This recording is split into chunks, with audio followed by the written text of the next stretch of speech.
Hey, my beautiful YouTube family. Guess what? We get ready to hit lesson 7. I need for you to go ahead and get your notebooks, your pads, your pens, your Bible, sticky notes. Let's get ready to dive into lesson 7. I really do hope these lessons are blessing you for July. July is getting ready to produce wealth for some of us like never before. But I needed to get us prepared, to get us in alignment so we can fully obey. So can we go ahead to lesson 7? And this time we're going to break double-mindedness. Ooh, the plumb line of the mind. It has to be properly aligned. So, amazing, beautiful, good evening. July is not only a month of new soil, rising stature, total posture, garden exposure, and settled stability. It is a month of mental alignment. Because the truth is simple. Your mind is the battlefield where destiny is won or lost. Your mind is a place where truth fights lies, faith fights fear, promise fights pressure, identity fights insecurity, purpose fights distraction, and stability fights double-mindedness. Double-mindedness is not confusion, though. It is internal conflict. Double-mindedness is not weakness. It is misalignment. Double-mindedness is not indecision. It is a divided focus. July is the month where God says, I am dropping the plumb line in your mind. So, Father God, I want to say thank you. Thank you for this word. Thank you for this lesson. Thank you for dealing and putting us in total alignment from the crown of our head to the sole of our feet. But plumb line of the mind. God, let this word soak into us, shifting us to prepare us for the things that are coming for us in July. In Jesus' name, amen. So point 1. What is double-mindedness really? Psalm 119 and 113, verse 113 says like this. The psalmist declares, I hate double-mindedness.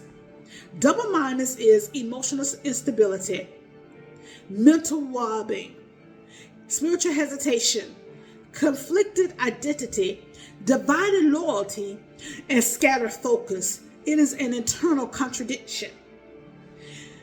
Double-mindedness is when your heart says one thing, your mind says another, your emotions say something else, your spirit says something different, and your decision reflects none of them. Double-mindedness is like the storm inside that tries to silence the truth you know. Double-mindedness is the whisper of fear that tries to drown the voice of faith.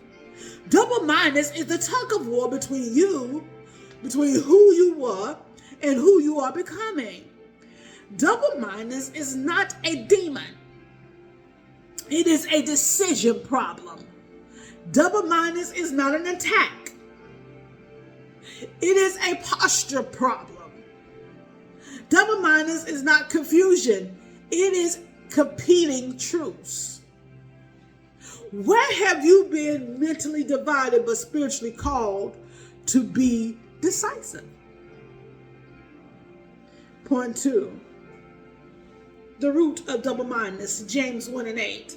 James says a double-minded person is unstable in all their ways. Instability is not the fruit. It is the symptom. See, the root of double-mindedness is fear, trauma, pressure, people-pleasing, overthinking, emotional exhaustion, unresolved wounds, unhealed memories. See, double-mindedness grows in soil where trauma was never confronted, fear was never challenged, identity was never secured, boundaries were never set, truth was never prioritized, and voices were never filtered. Double-mindedness is the echo of old wounds, trying to negotiate with new wisdom. Double-mindedness is the residue of old voices, trying to compete with God's word. Double-mindedness is the shadow of old identity, trying to block the light of new purpose. Your mind has been carrying battles your spirit already won. So what fear has been negotiating your decisions?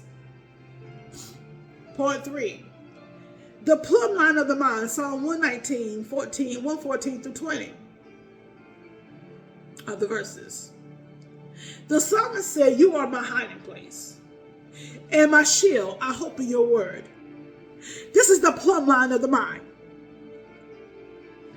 The plumb line of the mind is truth, hope, promise, stability, clarity, focus, and obedience.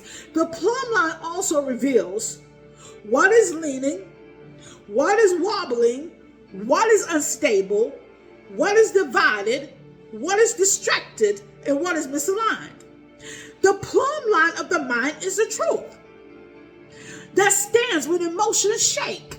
The plumb line of the mind is the anchor that holds when fear whispers. The plumb line of the mind is the light that shines when confusion clouds. What mental lean has been limiting your rise? 4. The mental process, Psalm 119 verses 121 through 128. This section reveals the alignment process. God aligns the mind through instruction, correction, revelation. He aligns the mind through boundaries, discernment, truth, and obedience. Mental alignment requires a renewed mind, a disciplined thought life, a filtered environment, a protected focus, a stable identity, a consistent word life. See, mental alignment is the moment your thoughts bow to truth.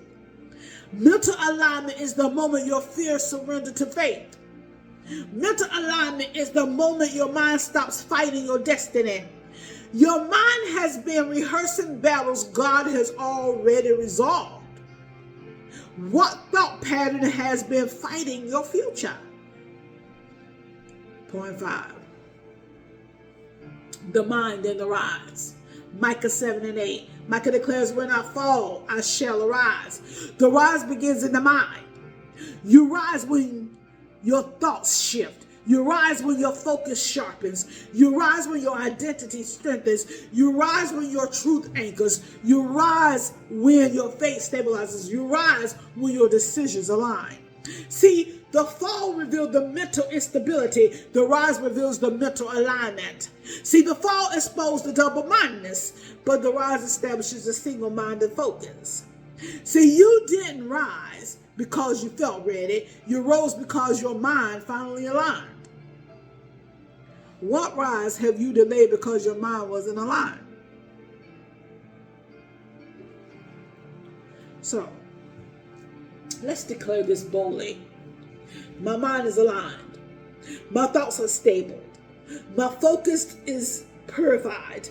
My identity is anchored. My emotions are submitted. My fears are silenced. My truth is settled. My rise is secured. My future is fertile, and my harvest is guaranteed. Lord, I declare, align my mind, break double-mindedness, stabilize thoughts, purify my focus, anchor my identity, and secure my rise. So in closing, Father, align our minds today. Break double-mindedness, stabilize our thoughts, purify our focus, anchor our identity, and let July produce the version of us, of me and you, of us, that you dreamed before we were formed in our mother's womb. In Jesus' name we pray. Amen. All right. I hope you guys are enjoying these lessons. So now you got 1 through 7. And July is still cooking good and serving up. I love you. I need for you to like, share, comment, and subscribe. Let me know if you're really enjoying them. But if not, I am. Because the teacher is always the first recipient. I love you until next time. God bless.